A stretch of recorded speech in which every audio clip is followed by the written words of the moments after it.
이 이야기는 며느리들의 경험담이나 사연을 바탕으로 만들어진 글로 사실이 아니거나 허구일 수 있습니다. 궁금해하시는 분들을 위해 댓글 아래에 링크 걸어놓겠습니다. 안녕하세요. 6개월 전 여기 여성 커뮤니티에 여우 같고 이중적이며 못돼 처먹은 제 며느리 때문에 글을 한 번 썼던 50대 중반 시어머니입니다. 글 쓴 지가 엊그제 같았는데 벌써 시간이 이렇게 가버렸네요. 그때 당시에는 어디 말할 것도 없어 너무 속상하고 창피해서 혼자 속을 엄청 끓였는데 어찌 하다가 이 여성 커뮤니티를 알게 되어 고민을 털어놨던 거였습니다. 우선 놀라웠던 건 인터넷 공간에 어디 가서도 말 못할 사연을 털어놓을 수 있는 이런 세상이 있었다는 게 너무 신선한 충격이었고, 제가 이곳에 글을 써서 이렇게 위로를 받아보니 정말 도움이 많이 되더라고요. 우선 제 글 보고 저를 위로해주신 많은 분들께 먼저 감사하다는 말씀 드립니다. 정말 집안 망신이라 더 이상의 글은 쓰고 싶지 않았지만 너무 당돌하고 여우 같은 며느리의 모습에 아주 기가 차더라고요.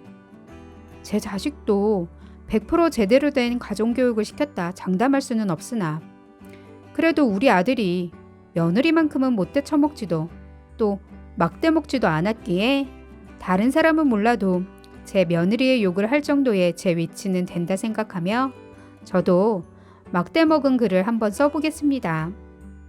그 당시 며느리가 시부모였던 우리 앞에서는 간이고 쓸개고 다 빼줄 것처럼 엄마 아빠라고 하며 온갖 아양을 떨며 우리 돈을 야금야금 빼먹는 걸 알면서도 그 당시엔 그게 예뻐서 퍼줬습니다.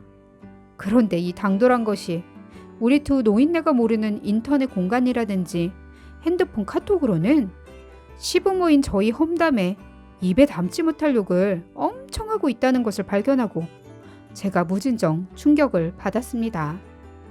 그래서 그 증거를 남기기 위해 기계치였던 제가 우리 아들한테 핸드폰 다루는 방법까지 하나하나 배워 며느리 핸드폰 속의 모든 증거 자료들을 모아 몰래 내 핸드폰으로 옮긴 후 제 남편과 아들에게 모두 보냈다는 글을 썼었습니다.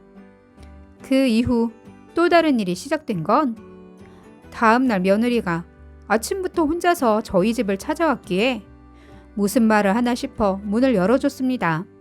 그랬더니 다짜고짜 죄송하다거나 잘못됐다는 말 대신 눈을 동그랗게 뜨고는 어머니, 어쩜 그럴 수 있으세요? 였네요.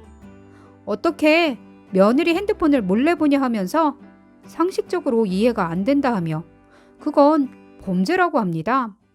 지금도 제가 며느리 핸드폰을 본 게 며느리 말처럼 범죄인지 아닌지 잘 모르겠지만 이게 범죄라 해도 전 그때로 다시 돌아간다 해도 그때처럼 또다시 며느리의 핸드폰을 보며 범죄를 저질렀을 것입니다.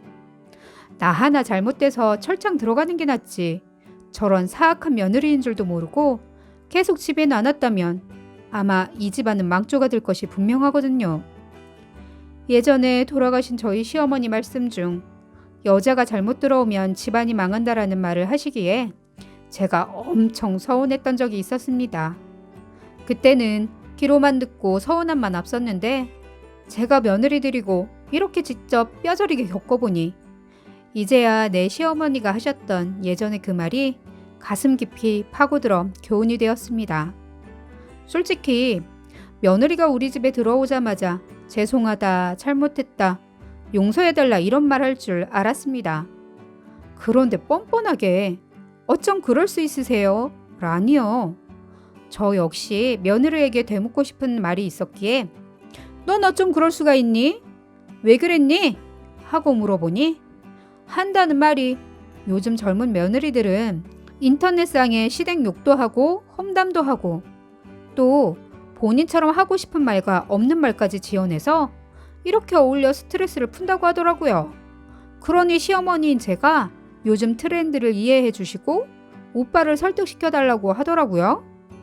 그래서 또 제가 이것 말고는 더 이상 할 말이 없냐고 물어보니 며느리 말이 어머니도 며느리 허락 없이 제 핸드폰 몰래 뒤지셨으니 잘한 건 없으시다고 봐요. 이러네요. 그리고는 또 혀짧은 소리를 하며 어머니, 넓은 마음으로 이해 좀 해주세요. 네, 네. 하며 제 손을 잡으려 달려들기에 피했더니 너무하다고 하네요. 며느리 본인은 이번에 운이 나빠 걸렸을 뿐이지 요즘 다른 며느리들도 다 그러고 사는데 왜 그걸 이해 못 해주냐 하며 계속 서운하다고만 합니다. 이 글을 읽으시는 젊은 며느리 여러분, 제가 정말 몰라서 그러는데 요즘 며느리들이 진짜 우리 며느리처럼 다 이런가요? 저도 별다를 것 없이 여기 와서 며느리 험담을 하고 있지만 그 애처럼 새빨간 거짓말은 안 합니다. 어쩜 그러나요? 그날 저희 남편 역시 제가 보낸 문자 때문에 많이 상심하며 회사도 못 가고 방에 있었는데 밖에서 며느리 어이없고 뻔뻔한 말을 다 듣고 나와서 며느리에게 너같이 가정교육도 제대로 못 받고 철딱서니도 없고 버릇없는 걸 며느리로 들인 게 한탄스럽기만 하다. 앞으로 나는 너 같은 애를 며느리로 계속 볼 생각이 없으니 내 아들이랑 애 없을 때 하루빨리 이혼해라. 그리고 노파심에 다시 한번 말하는데 이젠 네가 360도 변해서 다른 사람이 되어 돌아온들 네 진짜 본성을 다 받기에 시간 끌지 말고 빨리 갈라서고 다시는 여기 찾아오지도 마라. 이러고 나니 며느리가 너무하세요. 뭐 이런 일로 이혼까지 하려고 하시는지 이해가 안 돼요. 이러네요. 그랬더니 저희 남편이 더 잔뜩 화가 나서는 며느리한테 삿대질까지 했고 정말 구제불능이라며 더 험한 꼴 보이기 전에 썩 꺼지라고 했더니 그제야 눈물을 보이며 가더라고요. 그 이후 전 이 며느리의 원망의 전화는 몇 번 받았었지만 얼굴은 못 봤습니다. 찾아온다 했지만 용서할 마음이 없으니 오지 말라고 했었네요.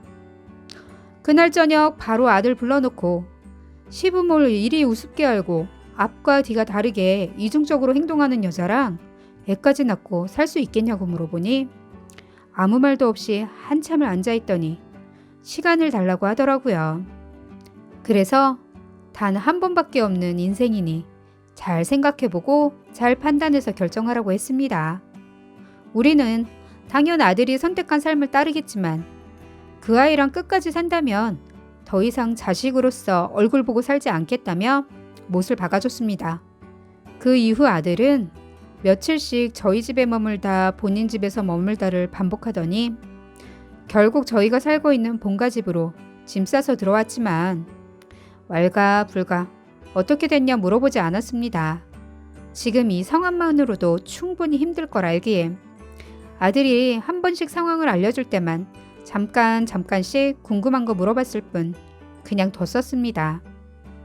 그렇게 질질 끌더니 나중엔 이혼하기 싫다는 그 아이를 억지로 친정으로 보냈더니 그쪽에서 혼인 파탄의 이유가 시어머니는 다 제 탓이라고 하며 제 앞으로 형사고소나 손해배상 청구를 한다 했고 또 아들 앞으로 끝까지 물고 늘어지며 위자료 신청과 이혼 소송을 한다고 했다고 합니다. 그래서 아들 보고 좀 힘들겠지만 어차피 이렇게 된 거 끝까지 잘 해결해보자며 위로의 말을 전했네요. 그런데 아주 기가 막힌 건 이혼 소송하면서 그 아이 통장 이체 내역을 보게 되었는데 제가 용돈으로 가끔 500만 원씩 1000만 원씩 그리고 결혼 당시 부조금 전부를 줬었습니다. 그런데 이 모든 돈 포함 아들 월급에서 매달 용돈까지 그 아이 친정엄마의 통장으로 소소하게 이체된 내역이 그대로 드러났는데 완전 기가 차더라고요. 아무래도 그 아이가 승소하더라도 저희 집에서 받아가야 할 돈보다 그 아이가 쏟아내야 할 돈이 더 많은 듯 싶었습니다. 돈에 관련된 건 최근에 알았지만 하나를 보면 열을 한다고 이 얼마나 다행이고 그 당시 제 행동이 얼마나 행운이었는지 지금 이 글을 쓰면서도 이 정도로 끝난 게 얼마나 다행인가 하며 가슴을 쓸어내리고 있네요. 그 아이 친정엄마 저한테 전화가 오더니 우리 아이들 미래 생각해서 이혼은 다시 생각해달라며 용서해달라고 하더라고요. 본인 딸이 이 일로 지금 곡기를 끊고 울기만 한다고 한 번만 살려달라고 하시기에 그동안 당신 딸이 준 돈의 출처를 아시냐고 했더니 다 사위가 준 게 아니냐? 되묻더라고요. 아니 세상에. 아무리 마누라가 이뻐도 돈이 들어오는 족족 새로 차린 가정을 뒤로하고 모두 처가해주는 머저리 같은 사위가 어디 있겠습니까? 저 며느리 엄마도 다 알면서 본인 살림이 빠듯하니 모른 척 딸한테 받은 듯 싶은데 참 뻔뻔하게 이럴 데가 없더라고요. 그래도 이 와중에 한 가지 부러운 건 한때 우리 며느리가 본인 친정 부모 생각하는 건 물불 안 가리고 물심양면 아주 끔찍하리만큼 효녀인 것 같은데 저희 부부에겐 왜 그랬을까요? 그 3분의 1만이라도 진심을 보여줬다면 이 지경까지는 안 왔을 텐데 말입니다. 아, 그리고 완전 거지였음을 증명한 게 이번에 아들 집 살림 정리하면서 아들한테 어차피 우리가 해준 살림살이니 중고라도 다 팔아 넘기라고 했더니 신경 쓰기 싫다며 그 아이에게 큰 살림을 팔아달라며 부탁했더니 나중에 500만 원만 아들 통장으로 들어왔기에 혹시나 하고 확인해보니 중고 매장선 800만 원을 받았더라고요. 그 사이 300만 원 떼어 먹었고 또 부동산에 집 내놓으려 잔잔한 짐 정리하러 갔더니 완전히 뭐 하나 치울 것 없이 말끔하더라고요. 시집 올 때 진짜 몸뚱이 하나만 들고 오고선 제가 해준 숟가락 젓가락 하나까지 다 가져갔고 화장실 슬리퍼는 물론 우리 아들 칫솔에 집안에 온 전등까지 다 빼갔습니다. 다른 건 그렇다 쳐도 전등은 거의 맞지도 않을 텐데 제 상식으로는 도저히 이해가 전혀 안 가더라고요. 그래서 아들이 그 아이에게 어떻게 전등 하나 안 남겨두고 다 빼갔냐고 물어보니 필요하면 직접 와서 가져다 쓰라는 말도 안 되는 말까지 하는데 정말 끝까지 거지였던 거였습니다. 6개월이 지났지만 그쪽에서 더럽게 질질 끌며 아직까지 이혼 소송 중인데 언젠간 이 더러운 꼴이 빨리 끝났으면 좋겠습니다. 이걸 끝으로 더 이상 이런 글 다시 쓰는 일이 없었으면 좋겠습니다. 끝까지 들어주셔서 감사합니다.